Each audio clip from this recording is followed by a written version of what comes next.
Continue. Next paragraph. There is a contradiction. I'm sorry, there is no contradiction to this from the following statement of our sages. Everything in the hands of heaven except the fear of heaven. This statement is true and confirms with conceptual framework that we have explained. Nevertheless, many people err with regard to it and imagine that a person is is fated with regard to many of the matters in which it is given free choice. For example, whether he will marry a particular woman or acquire a sum of money through theft.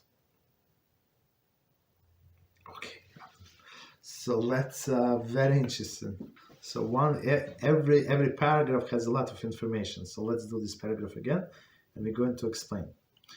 So Rambam continues. There is no contradiction to this from the following statement of our sages. Everything in the hands of heaven except the fear of heaven. So that's I'm sure you've heard it many times.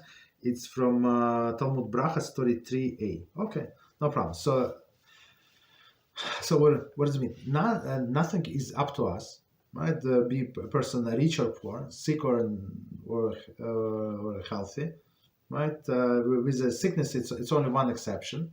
The only exception is a flu. So if a person did not wear a hat or a scarf or did not put a jacket because of his or her stupidity or because of the heat overheated, so it's his or her fault. But otherwise, all of the diseases from heaven, and same with other things.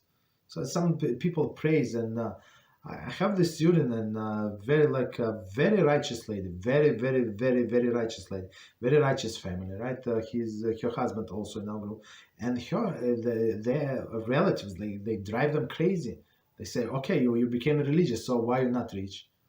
These not normal people. So they associate righteousness. So if this couple is tzaddikim, right?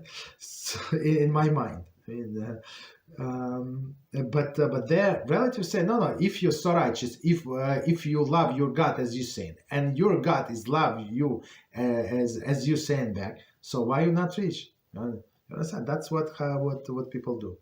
That's what people think, right? So if you're religious, you have to be rich. Okay.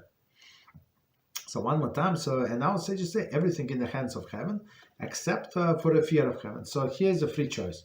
So HaShem almost never ever takes, except so small exceptions, take a free choice from a person. Okay. So continue. This statement is true and confirms with conceptual framework that as we have explained. Okay. Meaning that conceptual framework that a person must work on his character. So I mean, I'm talking about not today what we said last time. So just because person was born with this tendency, he cannot say no. That's how HaShem created. That's not how HaShem created you. That's what you made yourself, right? Into this monster. So we have to work on ourselves, and same with natural occurrences. We have to be very vigilant and work on ourselves. Nevertheless, many people err with regard to it and imagine that a person is fated with regard to the many of the matters in which he is given a choice.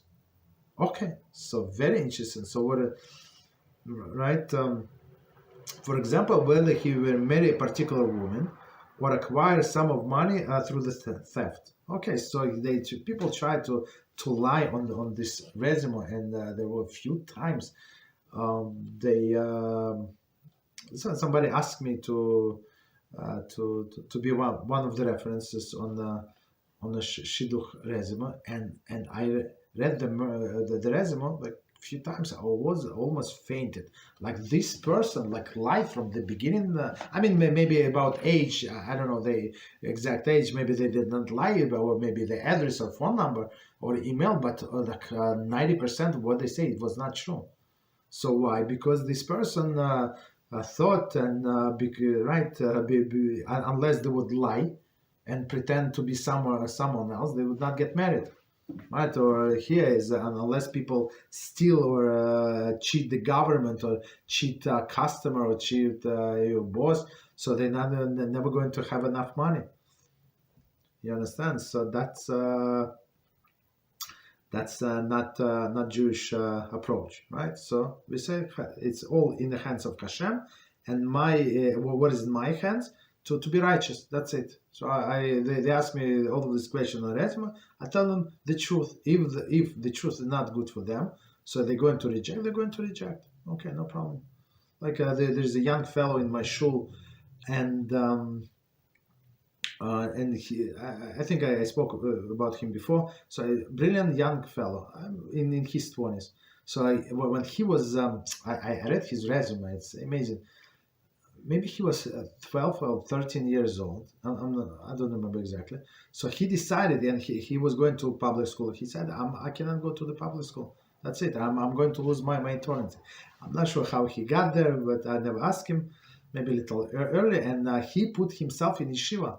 There is a yeshiva here where I live, for people like that, where parents not very observant, right? So, but it's very interesting, very interesting yeshiva, and that's where we take in our students, younger students. It's a high school. It's a high school, right? And he studied, and then he got transferred to world renowned yeshiva in the different neighborhood, and then he got to the Mir yeshiva, so the top, the one of the top yeshivas in the world, basically. And he wants to be rabbi, and he gives speeches. Used to give, no longer, right? In a shul where I go, right, on Shabbos afternoon, and not every time, but when the rabbi is done there, or rabbi would ask him. So very nice, very like sweet person, and very knowledgeable in Torah, and very straight, Baruch Hashem. And when it came to get married, so they said, no, but your background, your parents, and plus your brother is not religious, the younger brother, the older brother also not Shabbos observant. So, but you see, he's a brilliant, he's a diamond, but the family is not the biggest. They're not like normal people, like honest. I know father, mother. They are not like working people, right? Nothing extraordinary. Let's say, let's put it good people, right? So and many people rejected him. Like not even like they did not want to even go to the shidduch. And guess what? Somebody from a different town saw his resume, and yet he got married. So all of these rejected people. They still rejected, but he he said in his resume, I want to build the house of Kedusha. That's what he wants. He said, I don't care what is she, how is she. I mean, of course he cares, but he said, I want the one. If she is not ready to build the house of holiness, I do not care. Don't even bother me. You understand? And he got married to a daughter of Rabbi, who appreciate these things. So don't. What I'm trying to say, you don't have to lie. Right? HaShem is going to send you the right shidduch. HaShem is going to send you the right amount of money so you can survive.